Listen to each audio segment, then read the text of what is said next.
Bonjour à toutes, bonjour à tous. L'ambition de notre panel, c'est de dialoguer, c'est d'échanger, de vous écouter, témoigner et illustrer les fonctions de la presse écrite et notamment une fonction plus particulière, faire lien, faire société. On le sait, cette mission, c'est une des missions de la presse d'actualité, mais pas seulement. C'est aussi la mission de la presse magazine qui raconte le monde par le biais de sa thématique, de son angle de prédilection, faire également société. Vos journaux, vos magazines captent l'air du temps, vous faites bouger les mentalités avec vos enquêtes, avec vos reportages, vous faites émerger des tendances et les audiences sont au rendez-vous. Les audiences print, les audiences numériques. Pendant cette période de crise pandémique, on a assisté à des records d'audience, à des records aussi d'abonnement digital sur tous vos journaux, sur tous vos magazines. Vous allez pouvoir en témoigner. Autour de la table, on a en présentiel Catel Pouliquin, qui est directrice des rédactions print et digital de Marie-Claire. On a Géraldine Catalano, qui est rédactrice en chef du magazine L'Équipe. On a en distanciel Erin Doherty, qui est directrice de la rédaction de Elle. On a en présentiel, bonjour, on a en présentiel Pierre Boisson, qui est rédacteur en chef de Society et qui est co-auteur de l'enquête sur Dupont de Ligonnès. Et puis, en distanciel, on a aussi Régis Le Sommier, qui est directeur adjoint de Paris Match.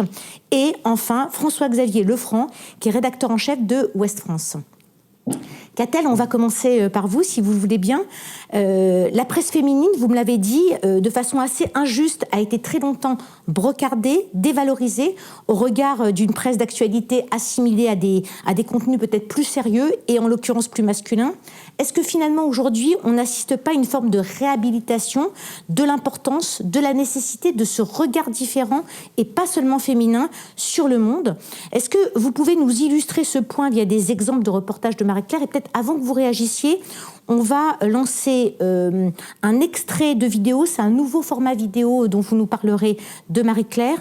Donc un extrait vidéo du témoignage de Julia Foyce, qui est chroniqueuse à Marie-Claire sur le viol qu'elle a subi il y a 20 ans. On lance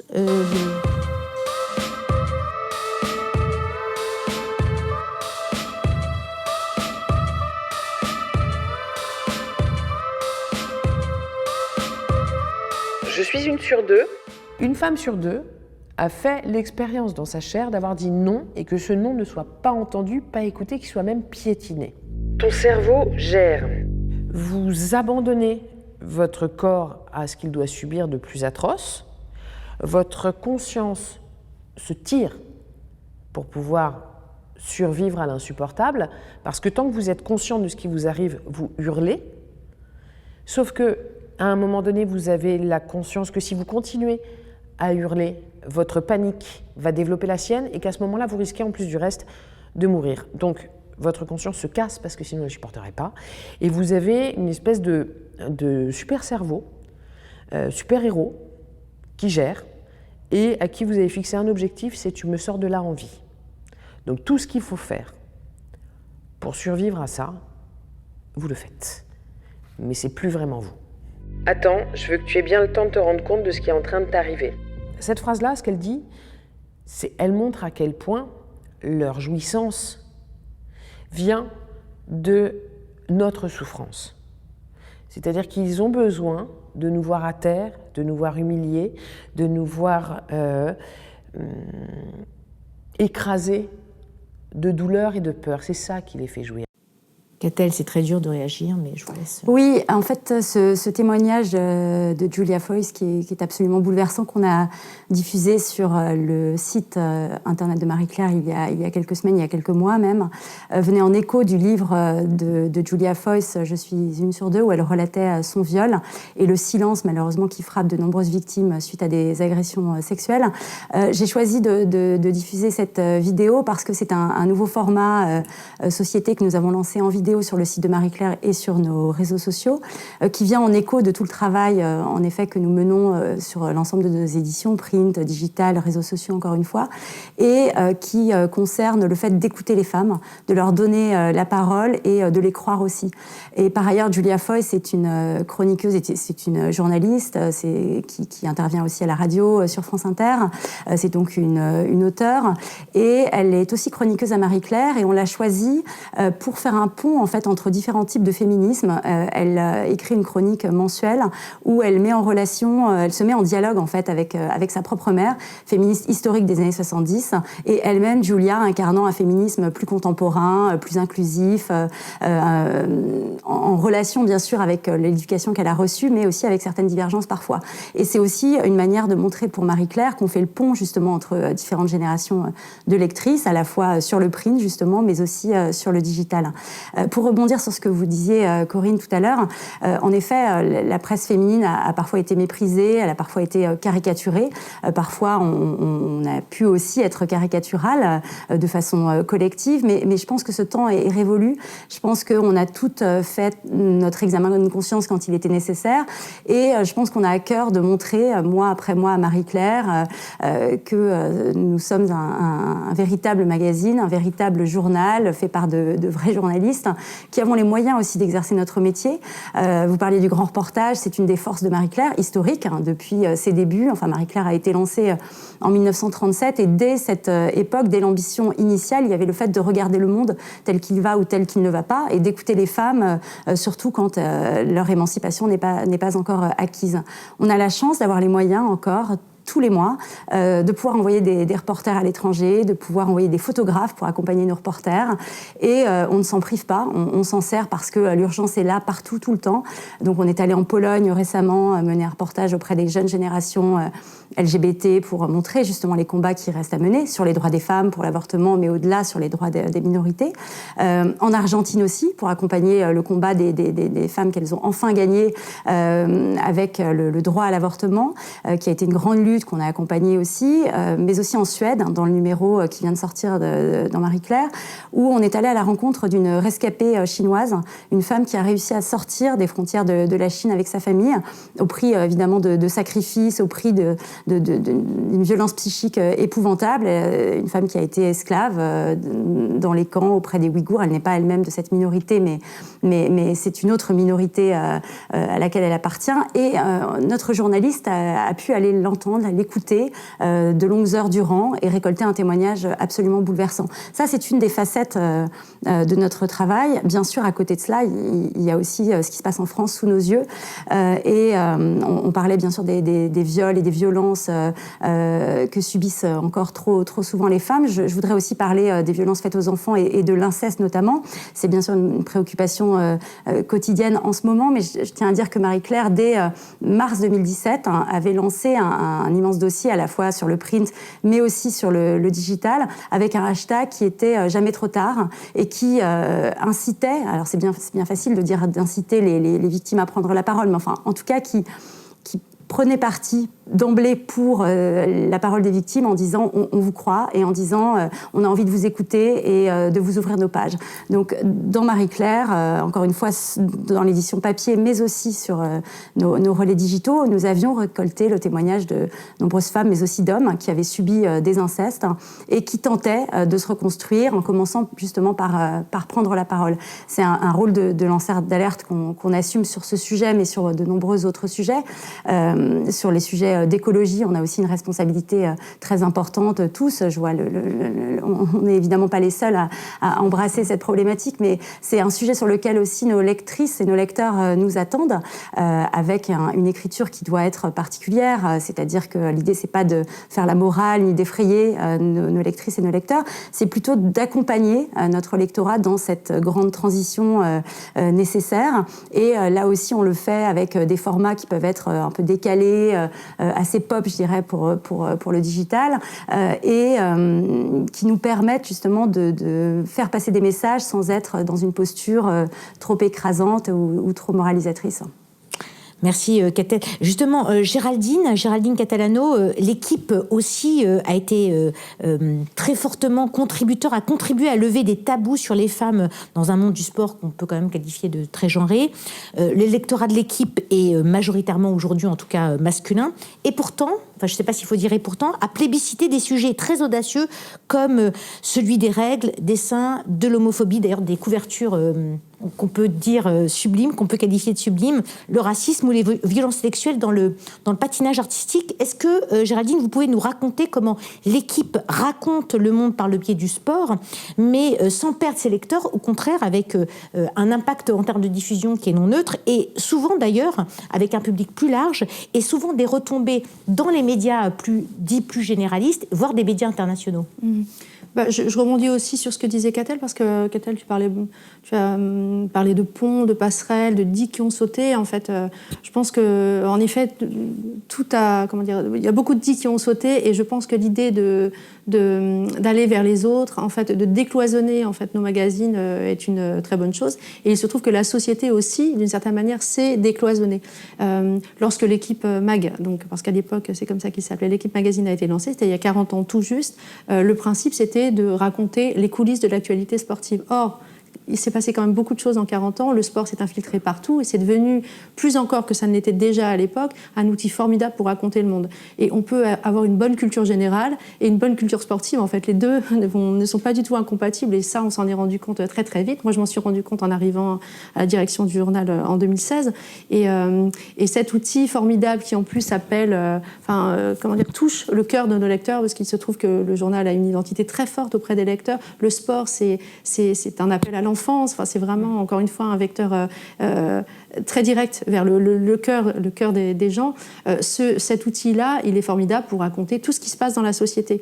Et ce que je trouve aussi intéressant de rappeler, après je vais citer en effet quelques-unes que nous avons publiées et qui ont beaucoup compté dans l'histoire du nouveau Mag, je dirais, c'est que le prérequis selon lequel le lecteur, a fortiori un lecteur masculin, peut-être attaché historiquement à son journal, n'aime pas changement et conservateur, et celui-ci aussi a volé en éclats. Très vite, nous, on a lancé des études de lecteurs auxquelles vraiment j'étais très, très attentive, et on s'est rendu compte, avant même le lancement de la nouvelle formule du MAG, qui était très ouverte sur la société, et justement, qui avait pour préoccupation d'aller chercher des lecteurs, sans perdre les historiques, mais d'aller chercher des lecteurs au-delà de ceux qui sont perfusés à l'info sportive.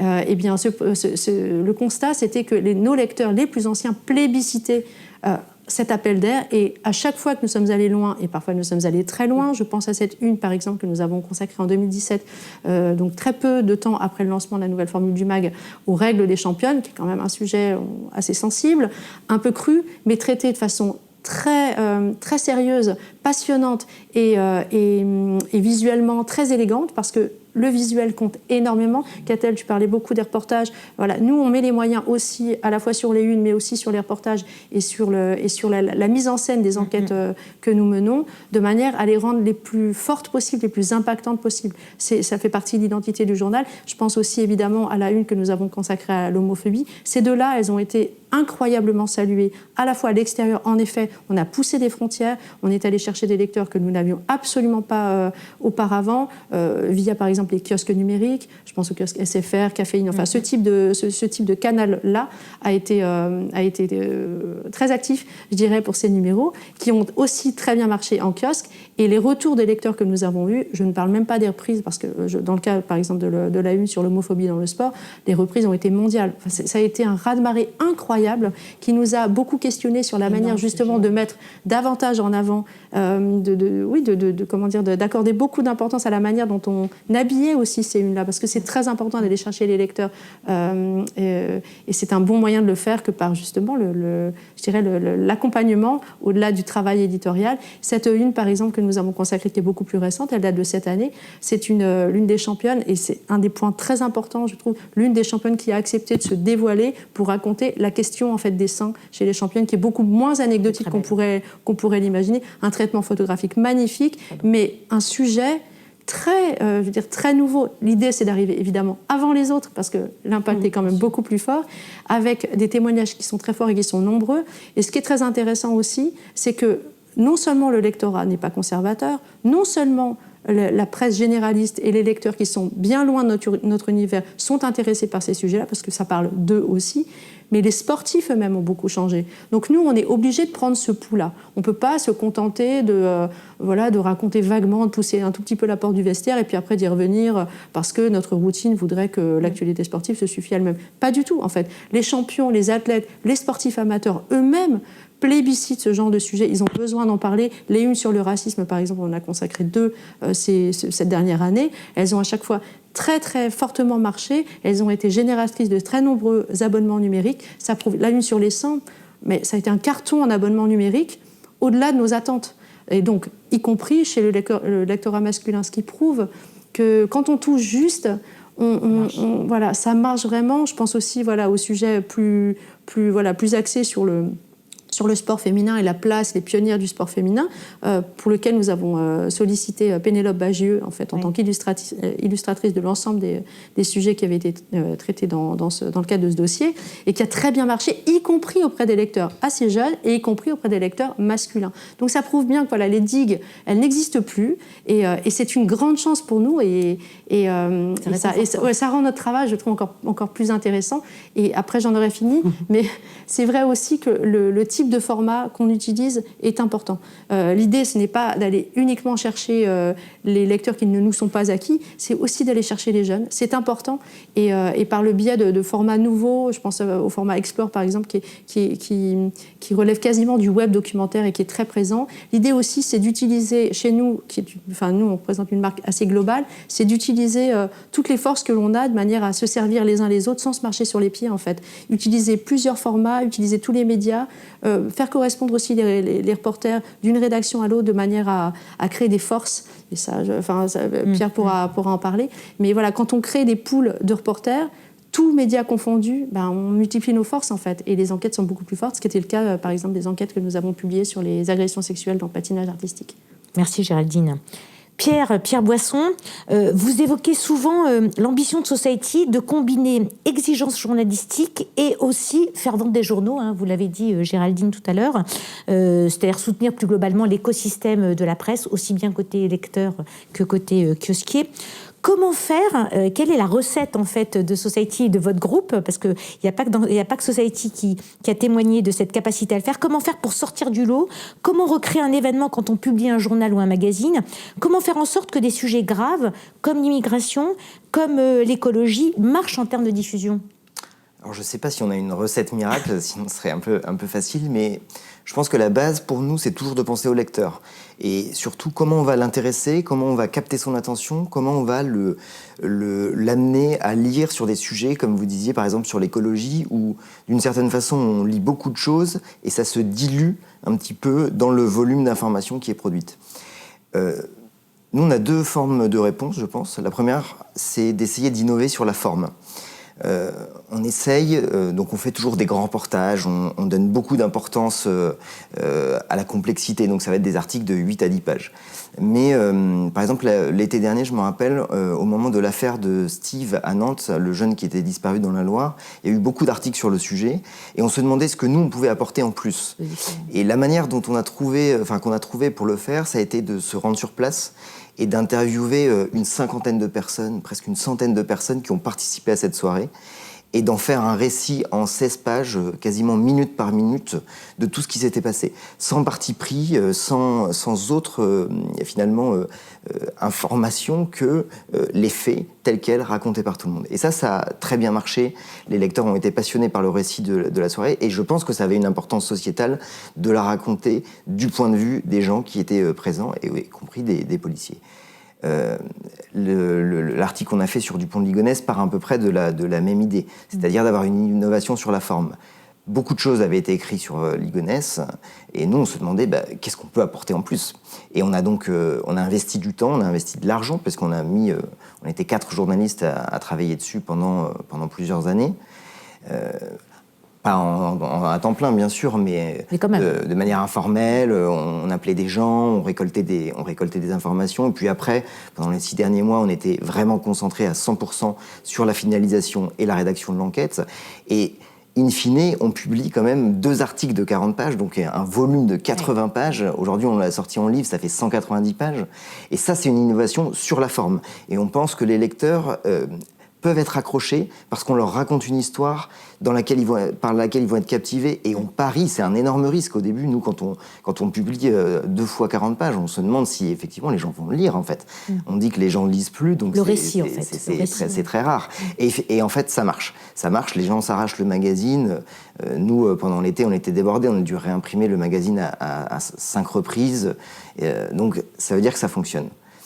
La deuxième manière d'essayer d'intéresser les lecteurs pour nous, c'est de faire l'événement, ce que vous disiez tout à l'heure. Et faire l'événement, c'est ce que vous disiez sur l'équipe Mag, et c'est vrai, franchement, les unes de l'équipe Mag nous ont toutes interpellés, et nous, on essaye aussi d'avoir un impact via nos couvertures. Pendant le confinement, on a fait plusieurs couvertures qui ont vraiment bien fonctionné. On essayait de saisir l'esprit du temps. On en a fait une qui était Demain c'est loin, avec des dates au tampon qui se rajoutaient les unes après les autres, parce qu'on n'arrivait pas à savoir quand ça allait se terminer. C'est ce qu'on a essayé de transcrire. On en a fait d'autres aussi qui essayaient de parler aux lecteurs, en fait. On considère que les lecteurs sont... qu'on a une relation particulière parce qu'on fait tout notre journal à leur service, et donc du coup on leur parle. Et très présent sur les réseaux sociaux. Et ça marche bien sur les réseaux sociaux, alors que Society est un magazine print, uniquement print. On n'a pas de digital à Society. Et pourtant, ça fonctionne sur les réseaux sociaux, et on essaye d'amener des gens via les réseaux sociaux, y compris des jeunes, à acheter nos magazines et à les lire de bout en bout. Et un autre type d'innovation qu'on a essayé de faire au moment de l'élection de Joe Biden, c'était aussi c'est pareil, de travailler sur la forme. Donc Joe Biden est élu. Nous, on pensait que l'élection allait être immédiate. Et en fait, ça traîne parce que les résultats n'arrivent pas. Et donc, au moment de faire la couve, nous, on boucle le lundi. Et le dimanche soir, on se dit, mais en fait, il faut qu'on fasse une couve sur Joe Biden. Le problème, c'est que l'esprit du temps, c'est que tout le monde a envie de voir Trump partir plus que Joe Biden arriver, au final. Donc comment on arrive à résumer ça? Et là, c'est intéressant parce qu'on peut travailler, nous aussi, avec notre régie. Donc le dimanche soir, à 2h du matin, on a appelé Guillaume Pontoire, qui s'occupe de notre régie. On lui a dit, t'as vendu la C4, donc la dernière de couve? Et il nous dit, oui. On lui demande, est-ce que tu penses que tu pourrais nous la libérer parce qu'on voudrait avoir Biden qui arrive et Trump qui repart? C'est génial. Et donc là, c'est un travail en collaboration. Donc Guillaume a contacté l'annonceur, qui a compris aussi ce qu'on voulait faire, qui a accepté de décaler sa C4, et on a pu sortir une couverture qui a été unique. Et des remerciements sur les réseaux sociaux. Et du coup, ça a de la répercussion parce que les gens se disent, ok, ils essayent de créer quelque chose de nouveau. Et c'est ça, je pense que c'est une des manières pour nous d'innover et d'avancer. Merci Pierre. Erin, vous êtes en distanciel. Erin, pouvez-vous nous parler de quelques-uns des grands numéros, des numéros forts qui ont marqué ce grand journal qu'est Elle, du travail journalistique propre à Elle autour de sujets sociétaux comme, alors on en a parlé un petit peu, mais des violences conjugales, de la transition écologique, des violences faites aux femmes, des violences faites aux enfants, et l'impact surtout de ces numéros? Absolument. Et là où je rejoins ce qui s'est dit sur le plateau, c'est de s'interroger vraiment sur l'impact qu'a une parce que pour revenir sur les violences conjugales et violences faites aux femmes, évidemment, Elle existe depuis 75 ans et on a de quoi remplir, je pense, des containers d'articles sur ces thèmes-là. Mais changer les mentalités, ça passe parfois par un coup d'éclat. Et lorsqu'on discutait avec Isabelle Durier et Catherine Robin, Catel était à la rédaction à l'époque de ce dossier qu'on préparait sur les violences conjugales, on s'est dit, OK, on a tout dit, tout fait, les chiffres sont catastrophiques, effrayants. Comment on fait pour vraiment marquer marquer les esprits, les mentalités? Et ça passe par rien d'autre qu'une en fait, ça. Et donc, c'est décider de prendre un risque, parce que c'est un risque commercial, hein, on a besoin de vendre nos journaux, mais de prendre un risque commercial, de faire une comme ça, qui est impactante, qui est dure aussi, parce que ces 9 femmes qui ont subi l'innommable, qui sont aussi très courageuses, parce qu'elles acceptent de montrer leur visage en une de elles. Donc on le fait. Et c'est vrai que en concertation, on s'est dit que c'était la bonne idée, c'était la bonne solution de faire ça. Donc on a sorti ce numéro Alors, le succès commercial, je ne vous dis pas qu'on a sorti les bouteilles de champagne, mais ce n'était pas pour ça qu'on le faisait. L'impact du numéro a été colossal, y compris sur les réseaux sociaux. Et à la suite de ce numéro, je sais que voilà, ce numéro a atterri sur le bureau d'Emmanuel Macron. Donc ça, on était assez contents d'avoir cette information-là, d'avoir couru ce risque-là pour les femmes, pour les 9 femmes qui avaient accepté de faire cette couverture, et pour toutes les autres qui souffrent dans l'anonymat le plus total. Et voilà, c'était l'impact d'une une, et vous l'avez soulevé beaucoup là ces 20 dernières minutes. Je suis entièrement d'accord avec cela. Merci Erin. François-Xavier Oui. Lefranc, vous êtes en distanciel, vous nous entendez. Ouest France est un grand journal d'actualité qui parle à la société dans son ensemble, qui est accessible, qui entretient une relation de proximité, de confiance très forte avec ses lecteurs. Pouvez-vous nous décrire comment Ouest France accompagne ses lecteurs à mieux comprendre notre quotidien ? Et je pense que notamment le dossier sur les dérives de la livraison à domicile dans les grandes villes, en pleine crise sanitaire, et de toutes les mafias qui se sont développées autour de cet écosystème est peut-être une bonne illustration pour traduire cette fonction et cette mission.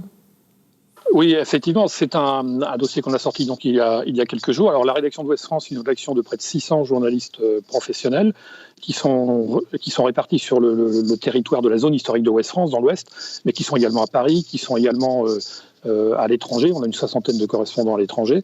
Et bien évidemment, on mène des reportages et des enquêtes, et de plus en plus, puisqu'on investit beaucoup dans le reportage et dans l'enquête, sur des questions qui sont des questions d'actualité, de vie quotidienne, des questions qui touchent véritablement nos lecteurs. Et on est en conversation permanente avec nos lecteurs. On leur permet de nous interroger régulièrement et en direct sur nos applications sur les sujets d'actualité qui les intéressent, qui leur parlent. On veut avoir leurs réactions, on veut avoir leurs questions, et c'est à partir de là qu'on bâtit évidemment nos efforts éditoriaux. Merci François-Xavier. Régis Le Sommier, vous êtes en distanciel, vous nous entendez ? Je vous entends très bien. Bonjour. Bonjour. Vous avez passé plus de 10 jours en Afghanistan à la rencontre des talibans. Un reportage très remarqué a été publié dans Match. Et puis, il y a eu aussi un reportage vidéo dont on va voir la première minute pour nous raconter en quoi ce reportage autour de la vie d'une jeune fille, on va voir l'introduction, en tout cas d'une jeune fille afghane, est terriblement signifiant et éclairant sur une question géopolitique majeure. Au bout d'une longue ligne droite, après un dernier poste de combat de l'armée afghane, le territoire des talibans, au bord d'une rivière et d'une rangée de peupliers. Pour se rendre depuis Kaboul, au cœur de cette province du Wardak, qu'ils contrôlent presque intégralement, nous avons dû changer 2 fois de véhicule et traverser les checkpoints habillés à l'afghane. Shawar Kamis pour moi, burqa pour Véronique, notre photographe. La négociation du rendez-vous a pris 1 semaine. Les talibans contrôlent les campagnes et presque tous les villages, tandis que le gouvernement est resté maître des villes et des axes routiers. Les civils qui sont restés, en dépit de la guerre, vivent au milieu des combattants. Ici, pas de clandestinité, ils sont chez eux. Volume à fond sur les enceintes de sa moto, l'un d'eux nous fait même écouter ses anachides, des chants a cappella, car l'islam rigoriste proscrit l'usage des instruments.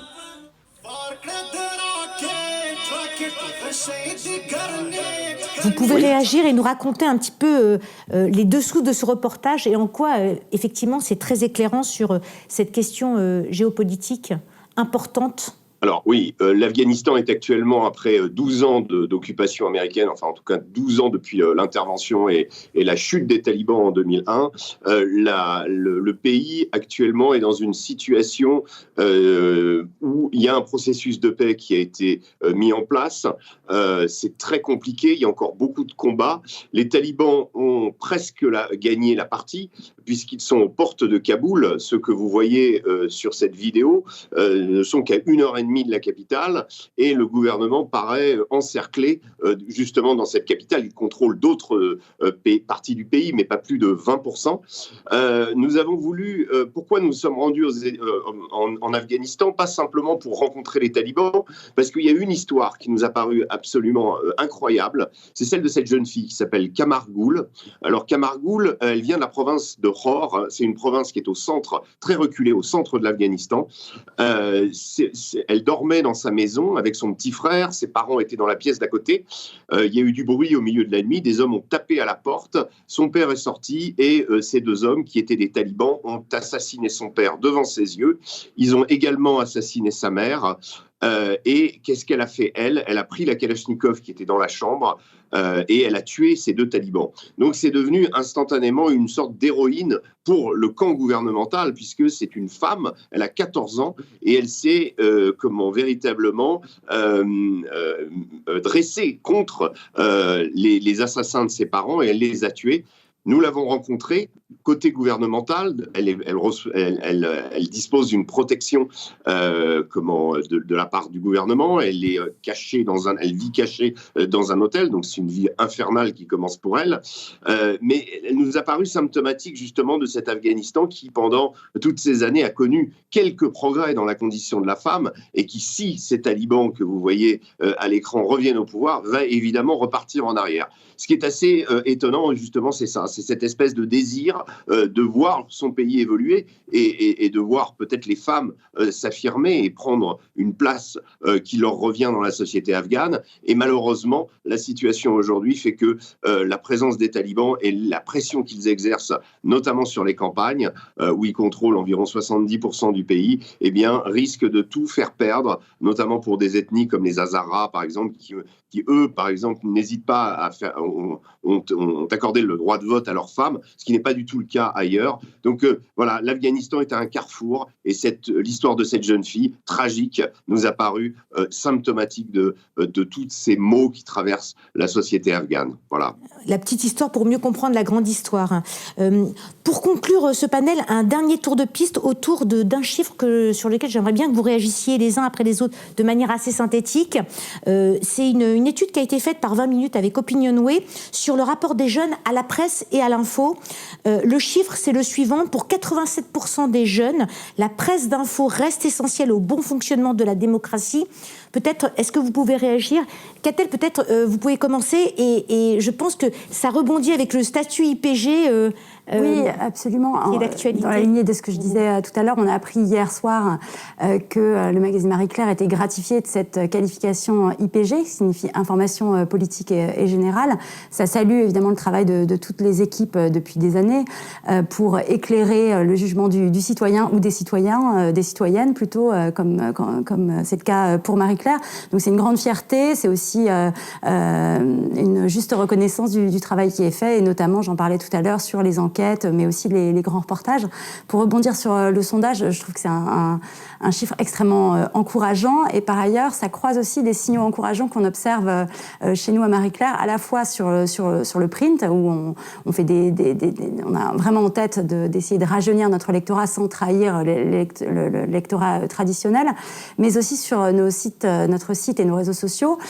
J'en veux pour preuve le fait que les grands papiers de société, les grandes enquêtes, y compris des formats extrêmement longs qui peuvent atteindre 15 000 signes, 20 000 signes, y compris sur Internet, sont parmi nos plus gros scores d'audience sur marieclaire.fr. On est attendu sur, bien sûr, d'autres problématiques, mais c'est extrêmement galvanisant et encourageant de voir que notre jeune lectorat digital plébiscite ce genre de papier. Absolument. Régis, peut-être, vous voulez réagir à ce 87%? Alors c'est très intéressant que la jeunesse reconnaisse la presse en général comme un marqueur de vérité, je dirais. Parce que le problème, c'est que cette jeunesse, elle est également très soumise à une circulation d'informations, ce qu'on appelle les fake news. Ils sont parfaitement au courant, ils voient bien, ils baignent dans un univers dans lequel il y a tout un tas d'informations, un flot d'informations continu, mais de se rendre compte que sur une large part, ils nous reconnaissent comme étant, justement, voilà, j'aime bien ce terme de marqueur, parce que, pour revenir sur le reportage dont je vous ai parlé tout à l'heure, ce qui se passe dans les pays étrangers, c'est que la plupart des groupes, y compris les talibans, le gouvernement afghan, les rebelles syriens, le gouvernement syrien, partout, chacun a son organe de communication et essaye de le privilégier. Et quand nous, journalistes, nous venons sur le terrain pour justement essayer de ramener à la source, d'aller voir à la source et de rapporter cette vérité,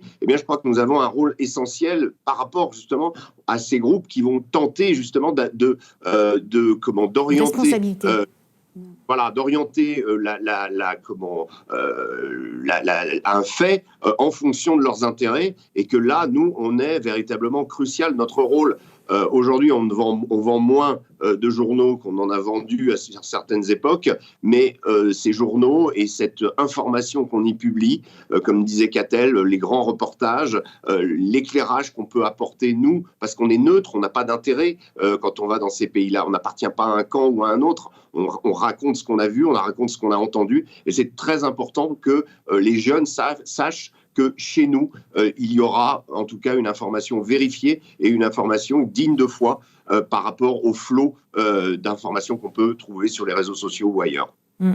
Pierre, vous voulez réagir ? Moi, je trouve ça aussi très encourageant, évidemment. Notamment, moi, je me pose aussi la question de comment les jeunes lisent. Je pense que c'est très bien qu'on développe le digital. Nous, ce qu'on essaye de faire à SoPress et à Society, c'est aussi de les ramener sur le print, en fait.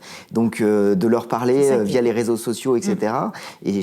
Mais aussi de leur faire comprendre que la lecture d'articles plus longs, plus fouillés, qu'on ne trouve pas sur Internet, où c'est pas le support idéal pour le lire, et ben ça existe uniquement sur le papier. Et nous, ça nous est arrivé plein de fois dans les derniers mois d'avoir des jeunes qui nous écrivent sur les réseaux sociaux en disant « Mais où est-ce qu'on achète un magazine ?» Et donc, on est obligé de leur expliquer que, en fait, un magazine, ça s'achète dans des kiosques ou dans des maisons de la presse, chez des marchands. C'est vraiment vrai, ça ? Non, vraiment, c'est dans des grandes surfaces aussi. Hein. Dans les grandes surfaces, mais ça nous est arrivé des dizaines de fois. Et moi, en fait, je trouve ça très noble, en fait, de leur expliquer que voilà, il y a des marchands de presse, que c'est là où on achète la presse magazine, et que c'est un support qui est quand même unique, le papier. Et c'est pas la même chose de lire en fait un magazine, et de l'avoir entre les mains, de le feuilleter, de l'avoir sur sa table basse, que de lire sur son téléphone portable. Merci Pierre. Géraldine, vous voulez réagir à ce chiffre 87%?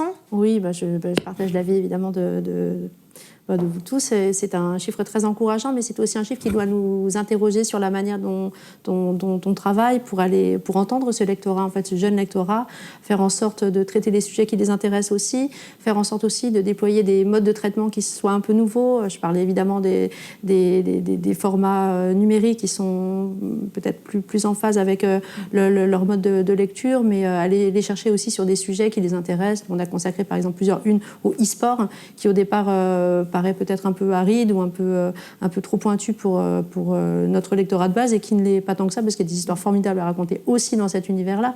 Donc faire évoluer aussi un peu notre manière de travailler, c'est une manière de rendre hommage aussi à leur fidélité, ou en tout cas à leur intérêt pour nous. Je pense que c'est très important. Accélérer aussi la conversion au numérique. Donc en effet, c'est bien de les tourner vers les kiosques, mais je me fais pas trop d'illusions. Je pense que c'est bien aussi d'aller vers leur culture, en fait, de s'ouvrir. Nous, on traite par exemple beaucoup de la culture du rap. En fait, on a plein de rubriques qui accueillent tout type de culture, et je pense que c'est un très bon levier aussi pour les garder, sans négliger bien sûr l'objet. Je pense que produire un bel objet, c'est important aussi, et pour tous les publics, y compris pour le public jeune. Le surprendre, à la fois dans la forme et dans le choix des sujets, c'est très important pour tous les lectorats, mais y compris pour celui-là. Et être là où ils sont.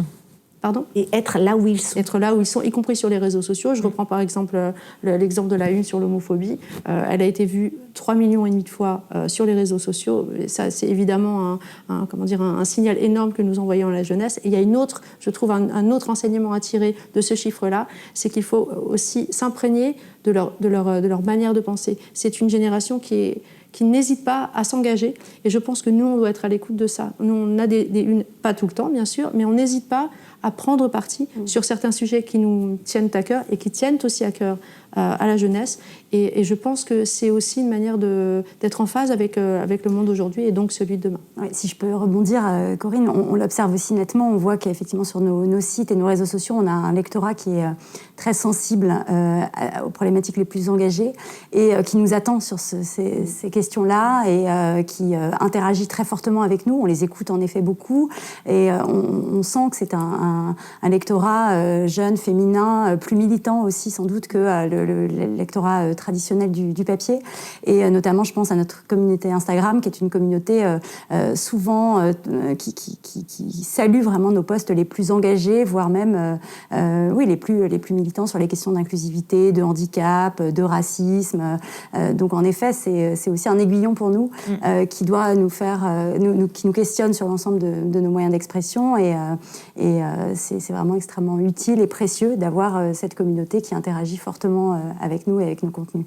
Erin, peut-être une réaction à ce 87%? Oui, formidable. Et je rejoins ce qui se dit sur les réseaux sociaux. L'audience sur les réseaux sociaux est très militante. Et elle est souvent au rendez-vous d'engagements forts.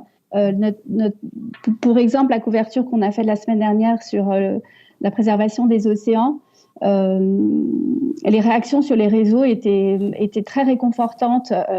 On a eu un énorme impact sur les réseaux sociaux sur cette couverture qui était un pari parce que normalement on a toujours une célébrité ou un mannequin ou une intellectuelle en couverture et là on a choisi pour être impactant de mettre ce banc de poissons et de sensibiliser le lectorat de Elle à cette question fondamentale de la préservation des océans.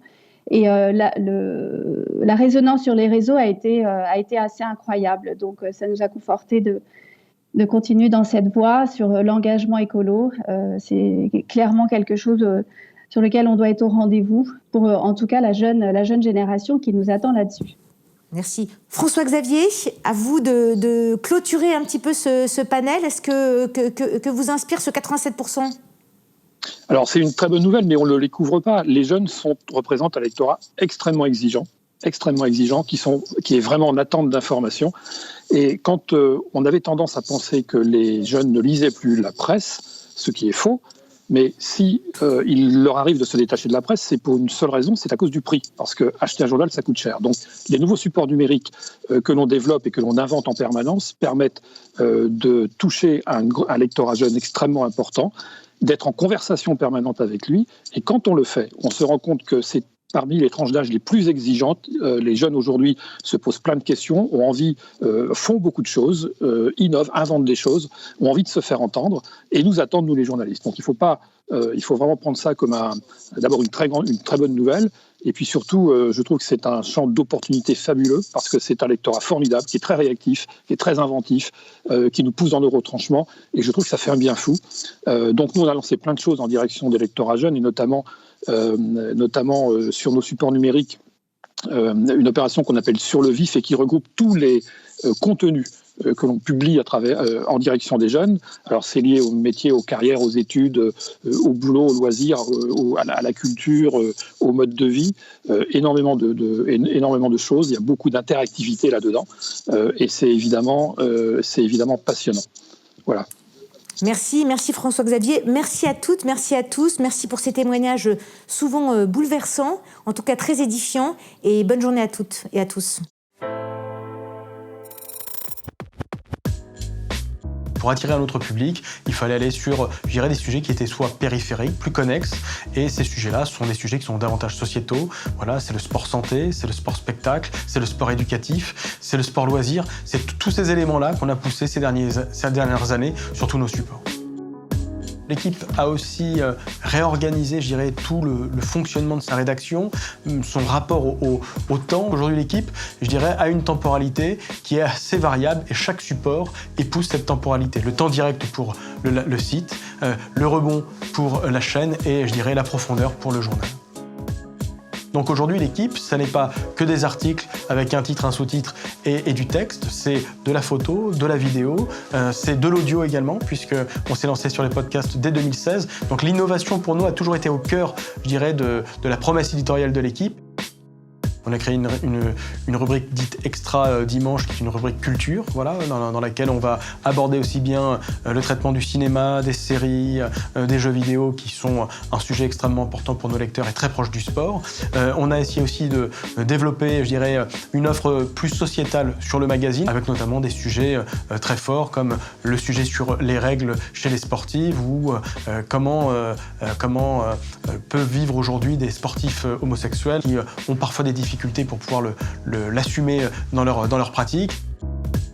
On a créé un service enquête. Ce service enquête, justement, doit alimenter, je dirais, l'équipe sur tous ces supports, sur tous les sujets qui sont judiciaires ou parfois un peu sociétaux.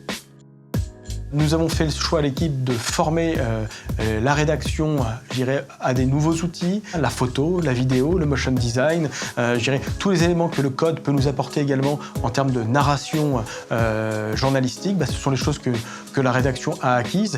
Et puis je pense aussi à toute notre direction artistique qui s'est frottée, je dirais, à d'autres outils qui permettent aujourd'hui à certains d'entre eux d'être d'excellents motion designers.